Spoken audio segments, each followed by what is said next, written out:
Hello, and welcome back to Bedtime Stories with Vice Vice Baby, where we will continue the Gray Fairy Book. Story 4: The Sun Child. Once there was a woman who had no children, and this made her very unhappy. So she spoke one day to the Sunball, saying, "Dear Sunball, send me only a little girl now, and when she is 12 years old, you may take her back again."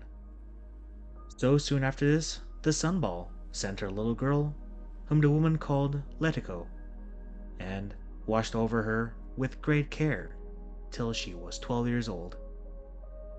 Soon after that, while Letiko was away one day gathering herbs, the Sunball came to her and said, "Letiko, when you go home, tell your mother that she must bethink herself of what she promised me."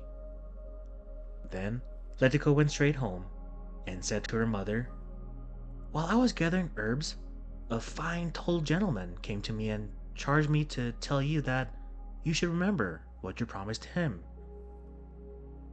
When the woman heard that, she was sore afraid, and immediately shut all the doors and windows of the house, stopping up all the chinks and holes, and kept Letiko hidden away, that the Sunball should not come and take her away. But she forgot to close up the keyhole, and through it the Sunball sent a ray into the house, which took hold of the little girl and carried away to him.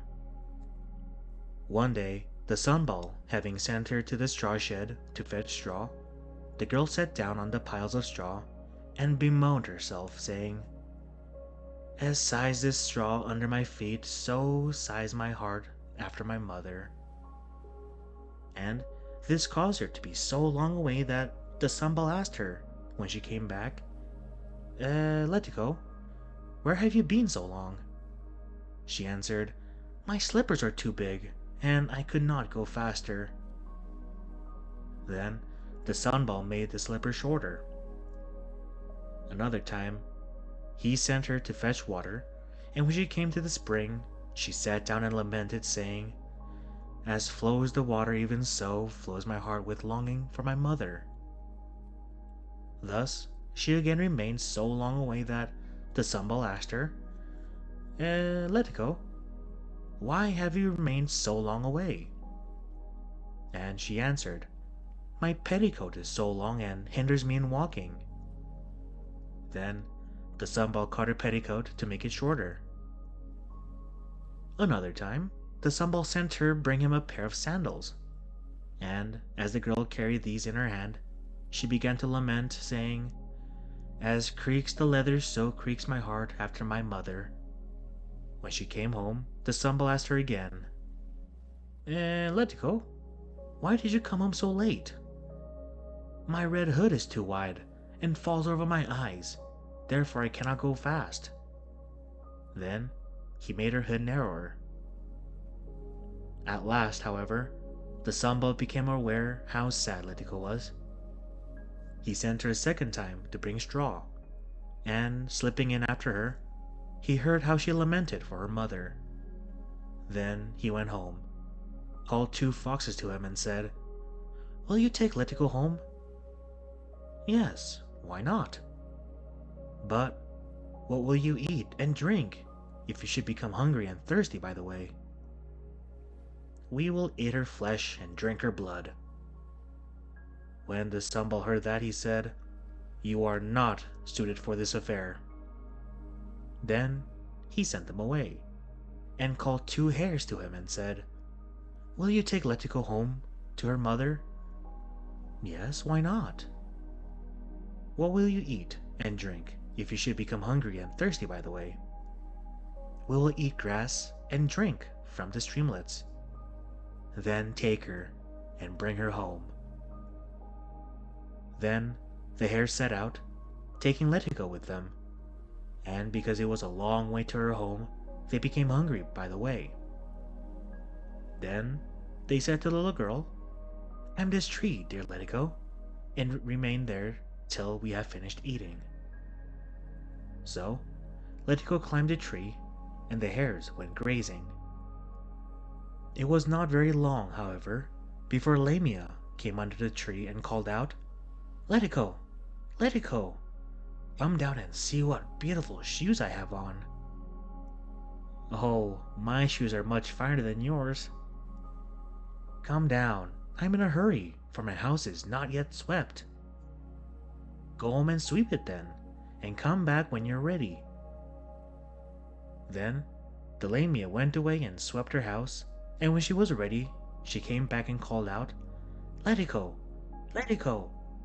Come down and see what a beautiful apron I have." "Oh, my apron is much finer than yours." "If you will not come down, I will cut down the tree and eat you." "Do so, and then eat me." Then the Lamia hewed with all her strength at the tree, but could not cut it down, and when she saw that, she called out, "Let it go! Let it go! Come down, for I must feed my children." "Then go home and feed them, and come back when you're ready." When the Lamia was gone, Lettigo called out, "Little hares! Little hares!" Then said one hare to the other, "Listen, Lettigo is calling."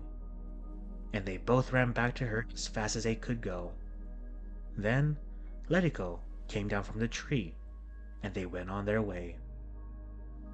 The Lamia ran as fast as she could after them to catch them up. And when she came to a field where people were working, she asked them, "Have you seen anyone pass this way?" They answered, "We are planting beans." "Oh, I did not ask about that, but if anyone had passed this way." But the people only answered the louder, "Are you deaf? It is beans, beans, beans we are planting." When Letiko had nearly reached her home, the dog knew her and called out, "Bow wow! See, here comes Letiko." And the mother said, "Hush, thou beast of ill omen! Wilt thou make me burst with misery?" Next, the cat on the roof saw her and called out, "Meow, meow! See, here comes Letiko." And the mother said, "Keep silence, thou beast of ill omen! Wilt thou make me burst with misery?" Then the rooster spied and called out, "Cock-a-doodle-doo!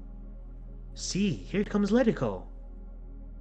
And the mother said again, "Be quiet, thou bird of ill omen! Wilt thou make me burst with misery?" The near Letiko and the two hares came to the house.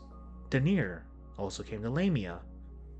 And when the hare was about to slip in by the house, she caught it by its little tail and tore it out. When the hare came in, the mother stood up and said to it, "Welcome, dear little hare. Because you have brought me back Letiko, I will silver your little tail." And she did so, and lived ever after with her daughter in happiness and content. Thank you for tuning into this episode of Bedtime Stories with Vice Baby. I hope you have a good night and sweet dreams.